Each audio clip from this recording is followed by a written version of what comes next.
will also gain the reward of this as well. After the bayan, I will approach people to say salam, shake hands, and to make individual effort upon them, inshallah. You never know, a new Islamic brother might come. I remember I took a few when we used to go to Bradford, to Ijtimai Park, and we used to ask the brothers, what did you like about the Ijtimai? And you know what they said? We like the ending bit, when the brothers were hugging us and they were like giving that warm welcome. They call it warm welcoming. So when you hug someone and you give him and you ask about his well-being, he gets happy. A new Islamic brother that comes to the masjid, and obviously when I was attached to the masjids at Road Street, the thing that I used to find that was beautiful, the Imam Sahib, whenever I used to go shake his hand, he used to hug me and he used to welcome me. And this would put me in a place of peace, and it would bring me to the masjid, because the Imam Sahib he's always happy with me. So this is why whenever we see someone new that comes to the masjid, we should welcome him, we should hug him and ask him, how are you? And mashallah, you've come to the masjid. And alhamdulillah, me and Ustaz Sahib, we were at a course which I'll discuss about this, because the topic is about this tension. Inshallah, from today, if we're not polite, if we are people who get angry, then inshallah we're going to control our anger and we're going to be polite with other people. Now alhamdulillah, I was mentioning about the course obviously that we are doing, alhamdulillah, regarding behavior control with students. And alhamdulillah, we found so much immense knowledge regarding this.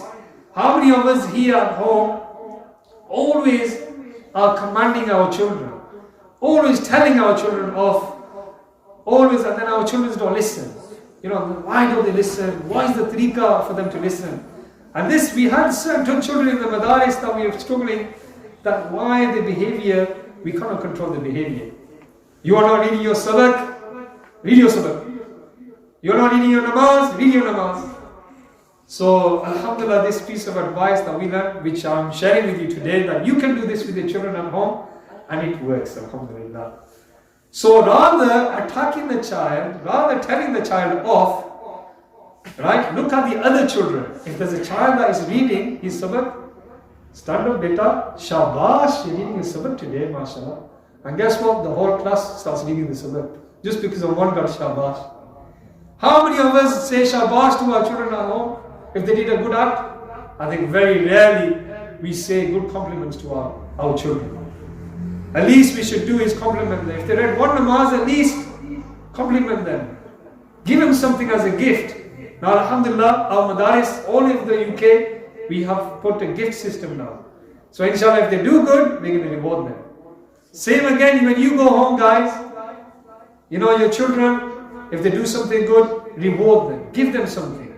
And inshallah, they will be happy and they'll be encouraged to do that action. So whether it is namaz, you know, and you give him maybe a £5 or maybe a £1, mashallah, I'm very happy with you, son. Here, have a pound and buy yourself some sweets.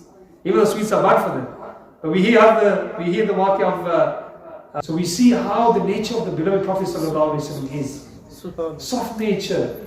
Like we learned that if they were not soft nature, if they were harsh, then no one would come close to Islam. Now I recall I'm meeting a person in Leicestershire. As I was coming out of the masjid, I think it was after Zohar Salah, and I went to where children play. It's like a palace where they go play. And as I approached this palace to go inside, this guy, amazing guy, I don't know who he was. He came up to me, hugged me, started giving me salam, smiling. I said, who are you? You know, it's a very unusual if you were to go into a shop and someone just came onto you and started hugging you and giving you salam and you don't know that person. You never met that person. And I started inquiring about this person. He goes, who are you? And I said, where are you from? He goes, I'm from Dewsbury. I'm a Gujarati. But I love the creation of Allah.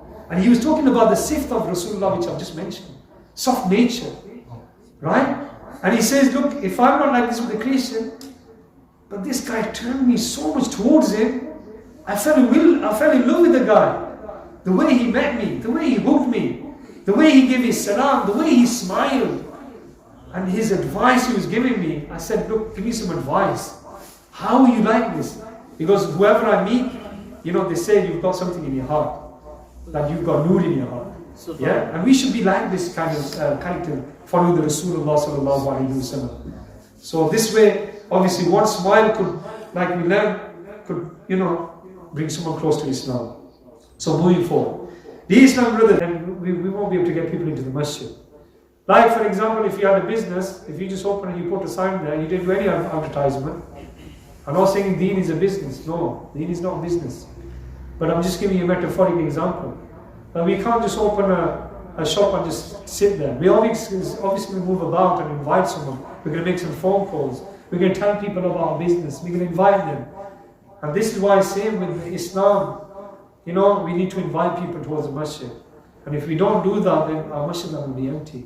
And sometimes if you come at the time of Fajr, we see that there's only 3 or 4 people at the time of Fajr. And we see at the time of Jummah, our masajids are full. And in the last 10 minutes, I came across a person, I said Jummah Mubarak to this person. And he got really angry. He goes, Jummah Mubarak to who? I didn't really get what he was saying. And he goes, are you referring to Jummah Mubarak to those people who don't know what Jummah is? Who don't know that they come in the last 5-10 minutes to Jummah. And they come and perform the Jummah and they go. And then you say Jummah Mubarak to them.